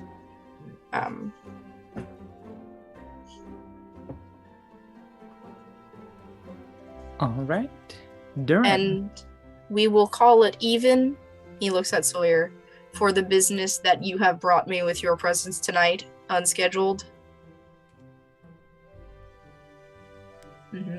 And I would like you in here. He pulls out like a scheduling book. I'd like you back in here in another few weeks, ideally. I have an open slot. Oh, sweet. It just like signs her name in the slot. Yeah. It's better for him than it is for you in a lot of ways, but I don't know if that would even compute for Sawyer. All right, with that, I'm gonna say that we can take a break. If there's anything else that folks want to do before we leave the Golden Eye, or just like around Salt Hollow, because there's definitely more things that can be done here. We can think about it while we're on break, but we will return in a little bit. All right. BRB.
just when you thought that you got rid of me. I'm back. Never. Aren't you all so unlucky? We're super lucky. So we've trapped you. Oh, you all signed up for this. Everyone else watching, though, they saw Blood Tax. They were like, I bet the other show on the channel was so good. I actually thought the first episode of this was good. This is fun. I don't know if it's fun for everyone else. This is good. I don't know. I'm gonna have to get the reviews when Layla watches it. That's how I gauge everything. That's your reviewer. That's your prime reviewer. That's your influencer. I trust. I will announce this on the channel, especially because their staff. I trust Layla's opinion more than maybe anyone else's about anything. It's very simple. That's my homie. Okay, so in Salt Hollow, we've done some schmoozing, some boozing, some playing, some talking. We've gotten some information about some fancily dressed folk that headed through here. Colin did some bargaining on the good faith of Sawyer's continued performance here. And you guys kind of you've gotten what you need from the Golden Eye. If there's more that you'd like to do in this town, you may. If you would like to try to stay and continue your travels in the morning rather than travel at night, you are also welcome to do so. Is the next place within riding different distance, or? So by horse, Durin will be a couple of hours. By the time you get there, it will be late at night. It'll be fully dark. It'll be late at night, but it isn't a trip that would be considered like overly exhaustive. It's maybe like a New York City to Boston. It's not a New York City to Florida. It's doable. Okay. I mean, I think if anything, we can stay in Durin. Yeah, sounds good. Yeah, I don't think we need to stay here. Get us closer to that. I hate having to be Vicky. Yeah. All right. But yeah, so I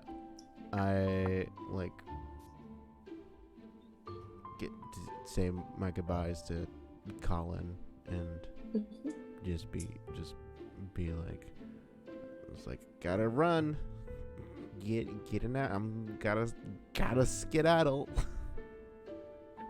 Yeah, it appears that most of the bar is focusing on like the finals of this darts tournament that is happening. So you guys can slip out, no problem. I will give last call now for things that would happen that you want to do in this town before leaving.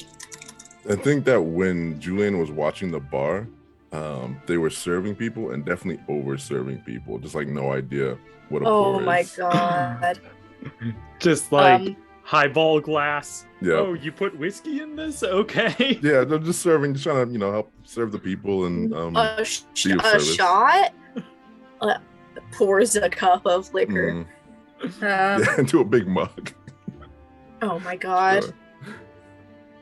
This will be bad for the night's revenue, but good for the bar's revenue, I think, in the future after stories of this night where the bartender Ace showed up out of nowhere. Yeah. Bartender Ace Goku.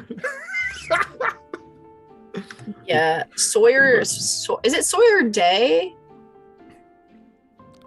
I don't even think I gave Sawyer a last name. Oh. It says it on Dev. It says it on the overlay. I think did I give her last name? You did. I was gonna say you made the overlay. Pass me. What is? Hold on. I'm waiting for the overlay to change. Pass me. What's my name? Dev. Yep. Sawyer. Dev. So you've got people will definitely talk of the night that Sawyer Dev showed up and played a random set where a Redunian got behind the bar and started serving like the most potent drinks in all of Alabaster. And all at the same time as like the town was like super crowded and sold out and all of this stuff. Definitely a night to remember. You guys have inadvertently done the Golden Eye some good. On your way out of town,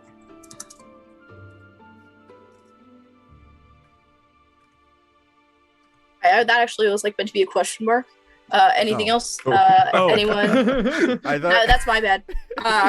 Yeah. I think Julien would say, Sawyer, you played my song. I'm so moved. Yeah, I heard. You gotta, when you're playing as an entertainer, you gotta play to the people. If people request certain songs of you, sometimes you indulge, sometimes you make them wait a little bit, but since we had to go get out of there, I think Flames of the Heart was an appropriate song to easily get the crowd hyped up and then easily let us get the heck out of there. And Trish, your line was so helpful.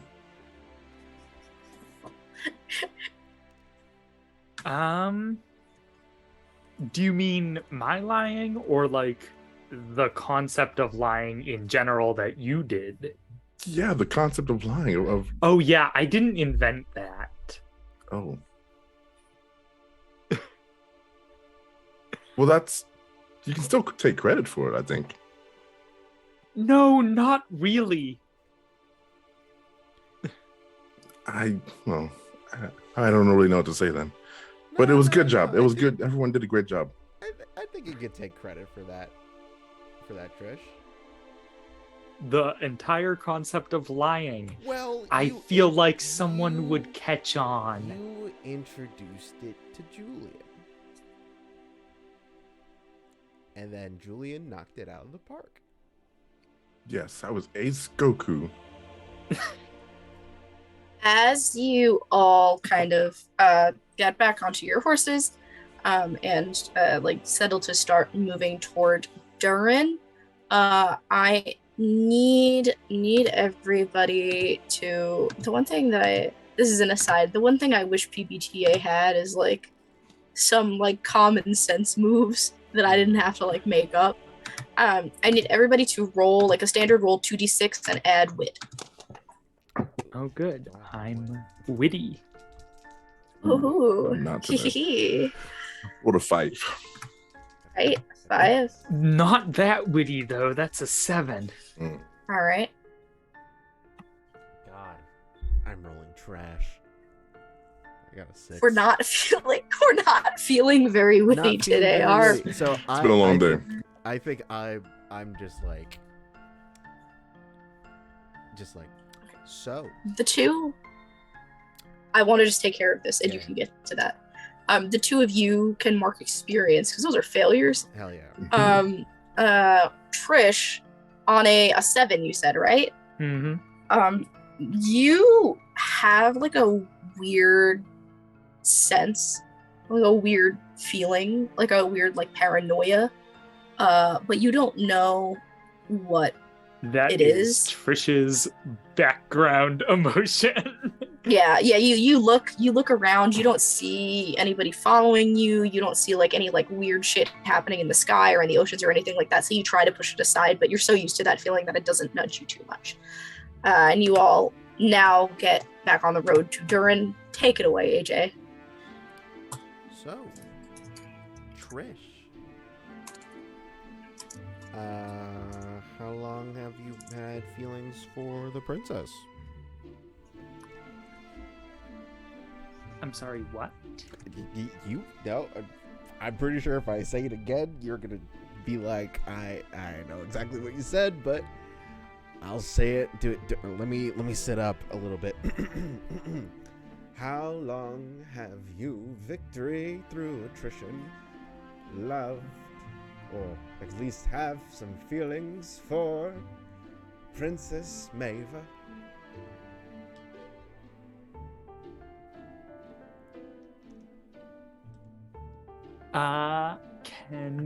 Can you roll figure someone out to to see what you get? I was gonna let you take that one. Good choice. That is a 9.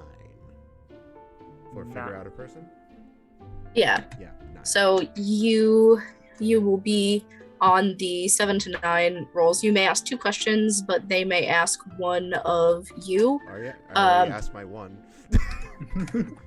Yeah, it's typically from a list because this is a specific prod. Yeah. I'm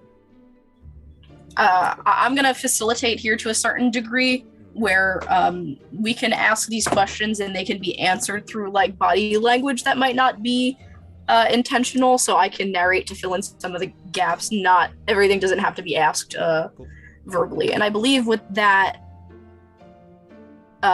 you get to ask one question back, Trish. So Trish is going to use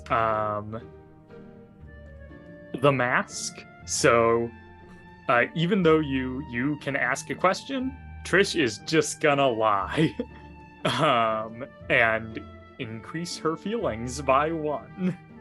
And she just says, "We're friends. You don't have to read into anything more than that. We've known each other for a long time." You need to roll for the mask as well. Yes. Oh. When you seek to persuade an NPC of a lie about yourself, roll plus wit. Yes. Okay. So you can do this, but you gotta roll back. I am gonna roll for lying. Let me see through the bullshit. Let me see through the bullshit. Come on. That's a 7. We're still not feeling very witty today. So you choose one. Yeah. Oh, it's from that same list, yeah. Yeah, you believe a big lie. Alright, so Trish says that they are just friends, and you believe it. And yeah. Trish is gonna, if this is okay, just turn the question around as my one question and says, "Well, what about you? How long have you had feelings for her?"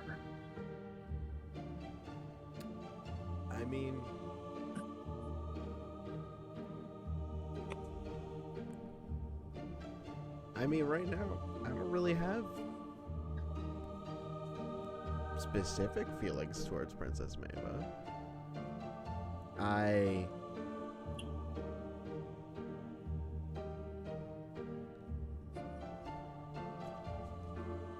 an entertainer. Uh-huh. I flirt. I charm. It's what I do. But I also like to see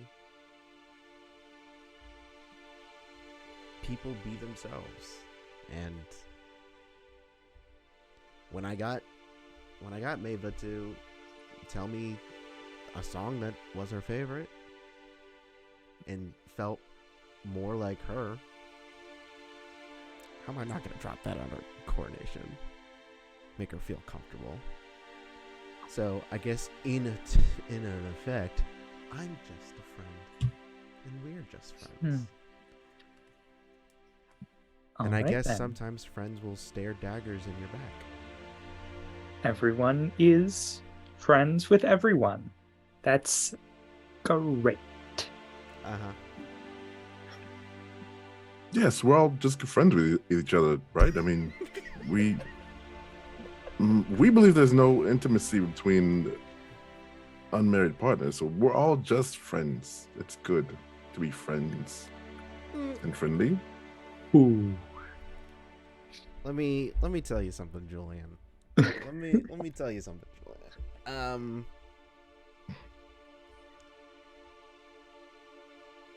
So you believe that there's only intimacy between people that are wed together.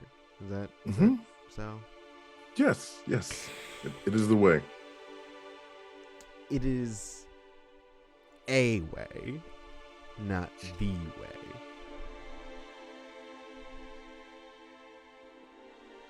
I see.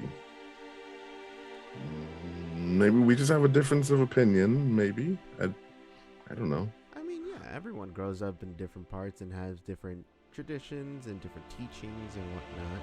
Like, you are on your Breaking. So let me teach you something. Not everyone. Not in front of me. I'm here. Sawyer. Not everyone abides by those rules. But I don't get it. What was the point of being together if we're not going to be married? I don't see what's the purpose. There's very intimate, platonic looking at Trish relationships that you can be in.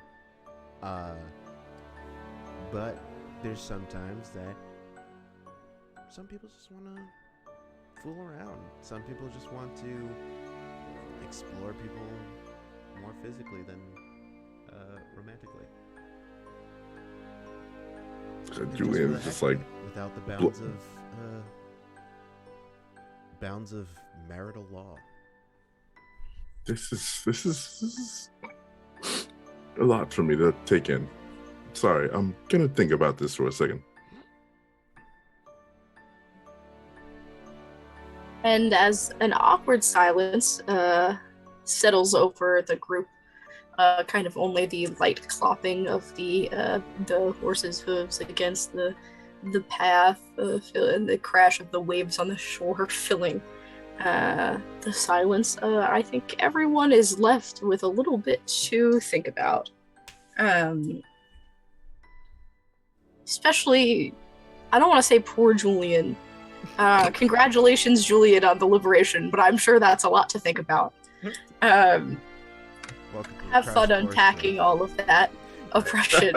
Your crash course of unwed activities. Yeah, Julien just rolled her sleeves up, so this is all a lot to take in. Oh yeah. It's a little bit cold. That night air on the exposed forearms, a little bit chilly. Yeah, but now it's spicy. Now it's hot. The scandal keeps us warm. It's true. Damn. Put that on a t-shirt. That would actually be. I could make a button. I could definitely make a button. The scandal keeps us warm. The scandal keeps us warm. I want that on a hat. Yep. Okay, say less. Yeah. So you travel in the night to Durin. There's the occasional cart that you pass along the way.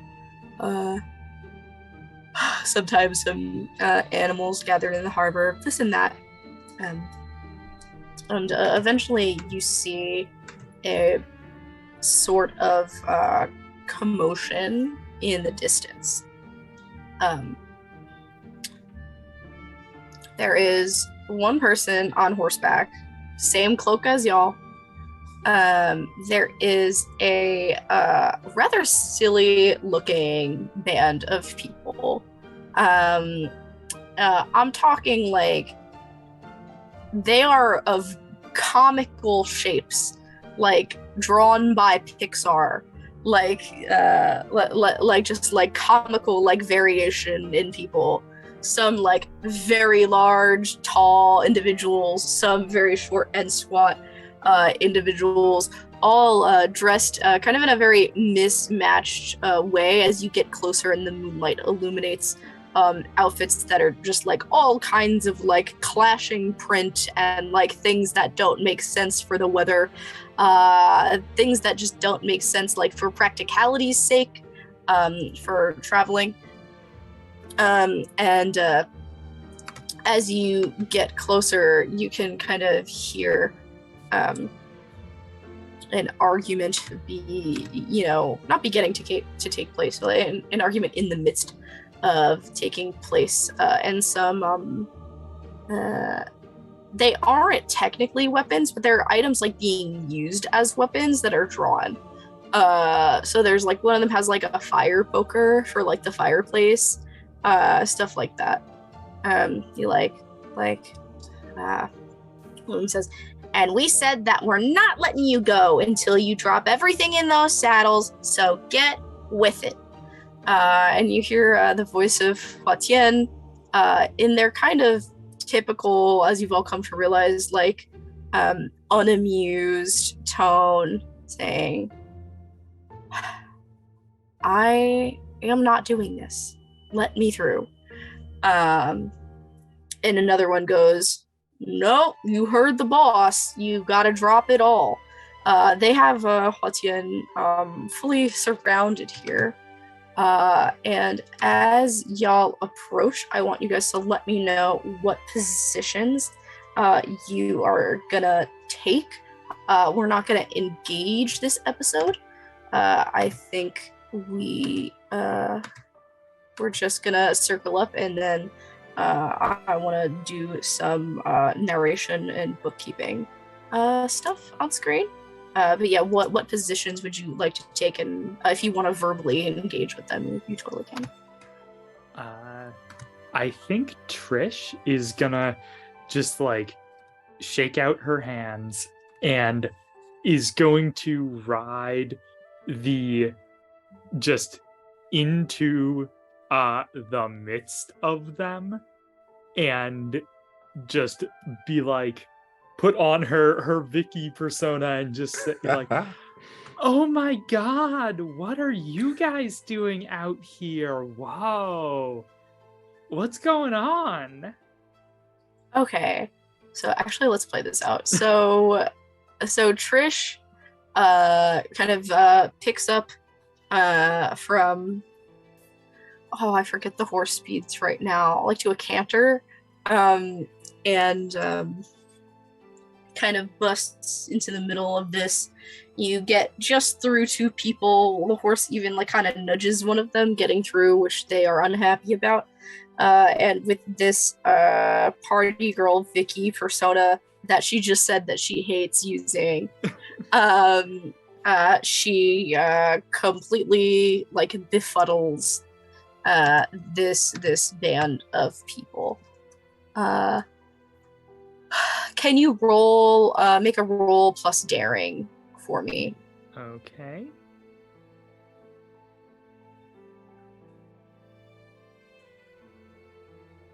Oh boy, what? Really depends on what is my daring. Okay, that's a 7 again, once again. Okay.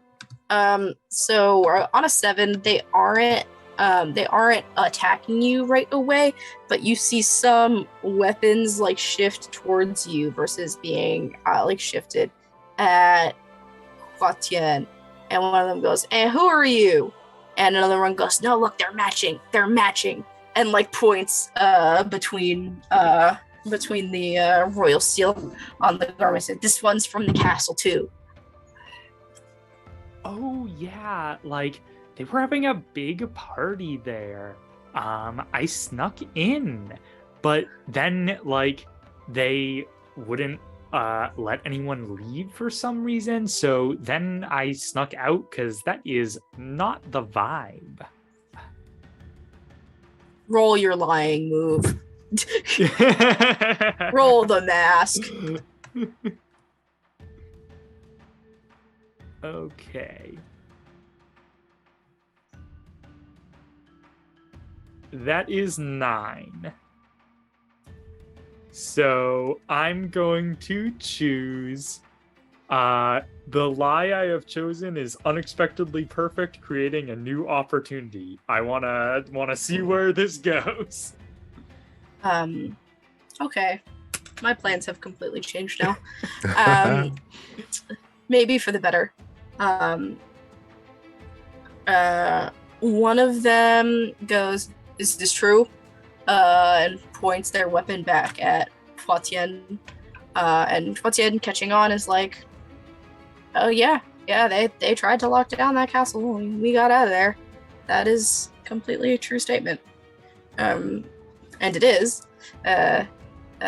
Those particular things repeated. Be like,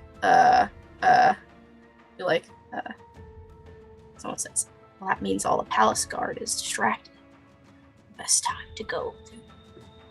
And a chatter kind of erupts between them. And one speaks up and says, Milady, at you, Trish, again. Like, point us in the direction of this lockdown. And she like looks around. Which way is south?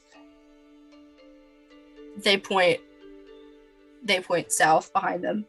She points in a random other direction. I think I'm a little drunk, guys. Many of them agree. Many of them too are drunk. They feel camaraderie in this moment.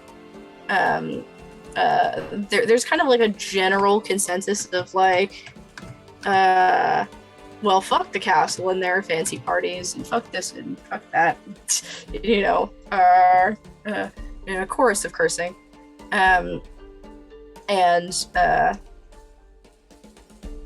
Eventually they kind of settle that there is going to be a bigger hall than this, and let up on Poitiers and scurry in the direction of the castle.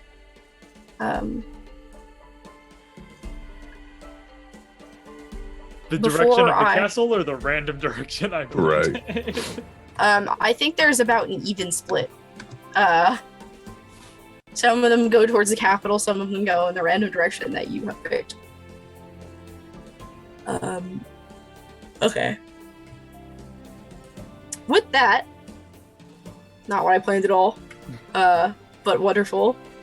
I'm not going to act on Theta's character any further because I feel like I've already done too much. If there's anything that you all want to establish or say that you just spilled the beans or something like that, we can do that. I think at this point I just how you lied again. Oh, you just beat your enemies down until they submit. But I guess that's... sometimes we do that too. But you know, I'll be honest, I was still expecting to get into a fight. That worked better than I thought it would. Right. I should lie more often now if that's what it takes. we are terrible influences on Julien.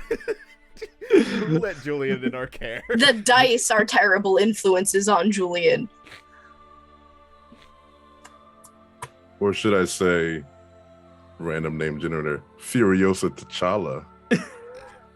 What name generator are you on? I'll send it. Get I'll put it rid in of the, I'll it. put it in the chat. Please. Get rid of it. That's I think next one shot is everybody picks a name from the name generator and has to make a character that's a combination of the two random characters that it's provided. oh my god. Oh, I got T'Challa Pikachu. There we go. Oh yeah. Let's see what I get. Kylo Anakin. That they already did that. That's what Kylo my was. God. Yes. I got Yes. Maleficent Zorro. Django Asterix. No, not Django. That was pretty good. Oh shit. Anyways. Dilbert Beavis. All right. Oh, this is the new show. So, you all head to Durin. Durin is a larger city than Salt Hollow. Durin is walled, kind of like in an older tradition. It's got like stone wall on the outside, a lot of the older cities in Alabaster have a wall to protect from the hurricanes when the sea rises, for the town from flooding, to the best of their ability. It has more industrialization than a lot of the other cities than you guys are used to, probably especially Julien. There's like way better like urban planning, for example. Like the streets are a little bit more grid-like, they're better paved. There's a lot more like metal used in the architecture and even the decoration. There are like regularly placed street lamps, and there's someone who has to go and like put them on and off every night, but they're meticulously placed. Durin is a dense city. It's not the size of the capital, but like I said, much larger than Salt Hollow, maybe about half the size of the capital. This one, and it's very densely packed. A lot of things go on here. Buildings are on top of buildings, pretty much. If you had committed a crime, definitely would be a great place to hide. So perhaps that's why you're here. You have your party together. You have some vague leads about a safe house and the city to explore in front of you. Back at the castle,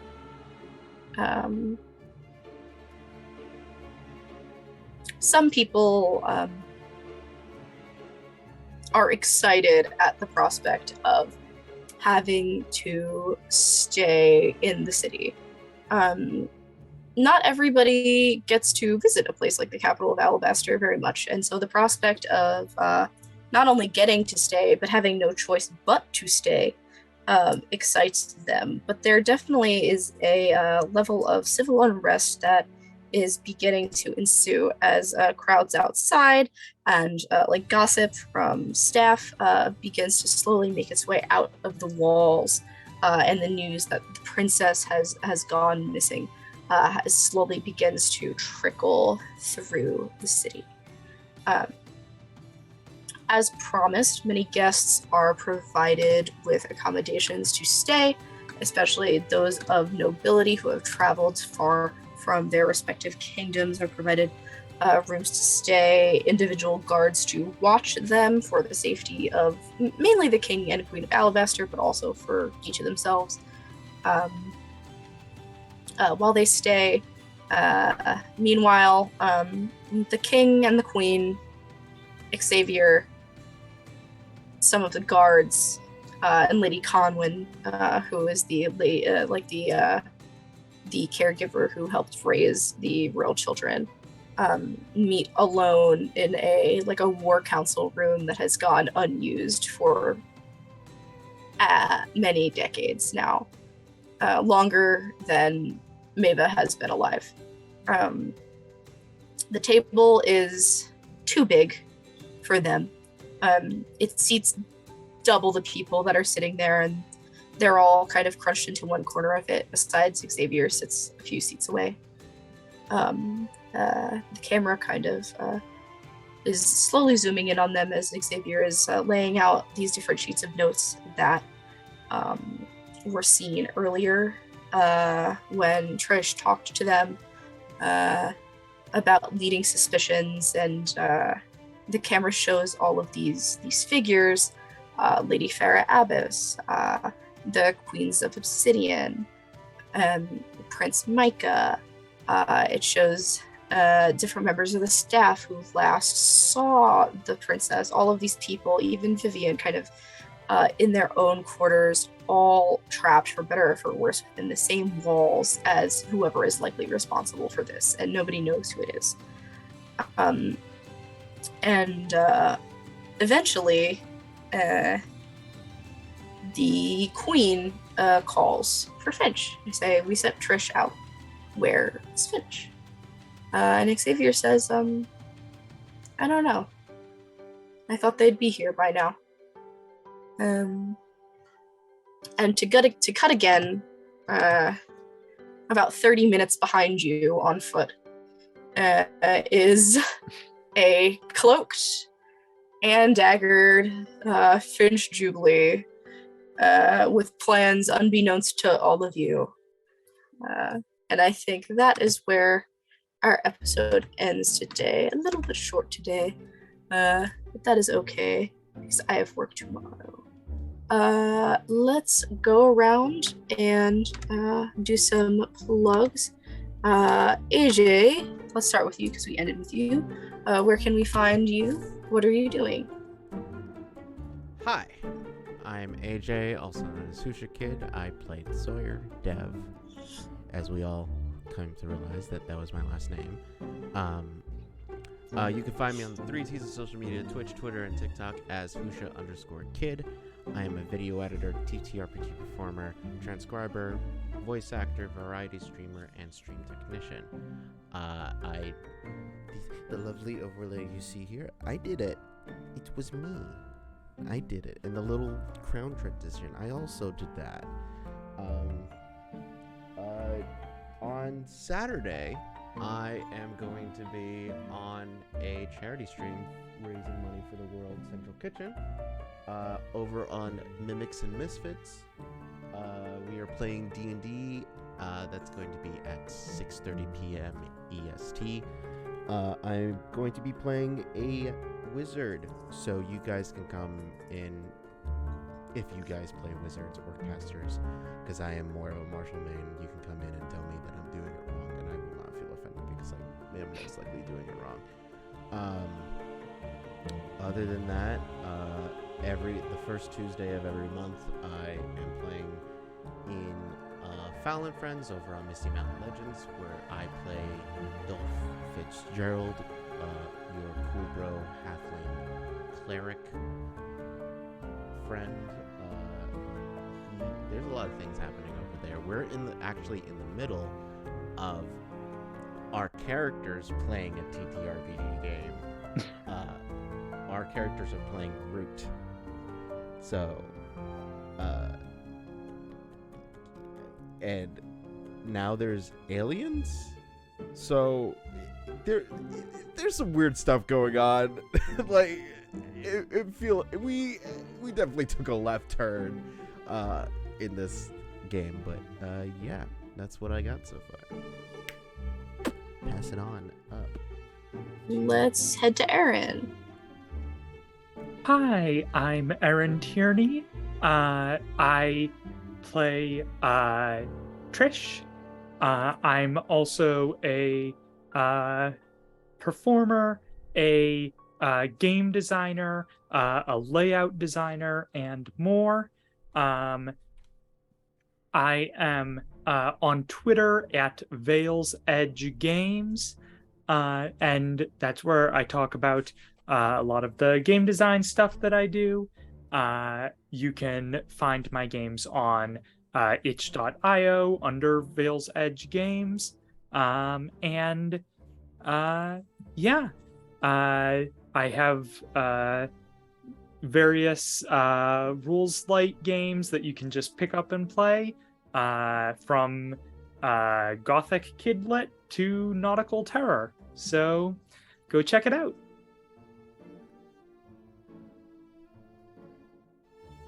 And that leaves me. Yes. Yo, hey, what's up, y'all? Mark J here. When I'm not playing Julien here, I am doing a couple different things. I am on Dead Realm Adventures. I'm always gonna hype this shit up. The 2022 Blur Podcast of the Year. Bam! I just dabbed. I'm so old, y'all. My birthday's coming up. I'm gonna be 39, so I get to do old man shit.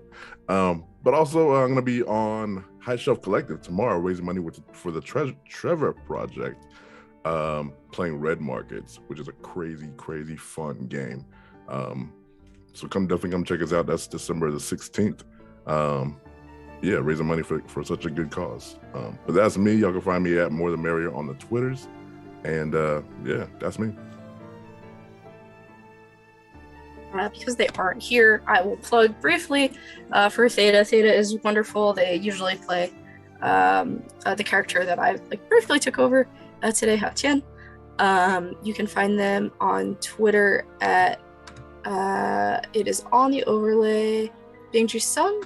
And I know that they have like a billion other Thirsty Sword Lesbians games coming up. So if you like this Thirsty Sword Lesbians, you can see them play at a bunch of other times and a bunch of other places, and you should follow them to see that happen. I will be here for the next 2 Thursdays for the second half of this campaign, same time, same place. On December the 30th, I will be running a one-shot in Possible Worlds Games Scene Thieves, and with some real-life theater professionals to raise some money for their theater company. Channel host TBD, but keep an eye on Twitter for that. And more things coming next year, many of which are secret, but they are exciting. And you can cast me and stuff. I also design stuff. The like little banner with all of our faces on it that's on the Twitter for this show. I made that one. Huge shout out to Canva. It owns me. And with that, I bid you all good night. Please cut. Yes, a game where Max and I can flirt, says Becca. Yes, that's every game that we're in together is a game where we can flirt. Yeah, this is a game that I can flirt with Max. It's great. Even though I could just go over to their place and flirt with them. If you don't know the history of like the Becca Max TTRPG cinematic universe, it's every game. There's a point where they just like stop casting us apart. But yes, I bid you all good night, and I hope you all tune in next week to see what happens in the city of Durin. Good night, everybody.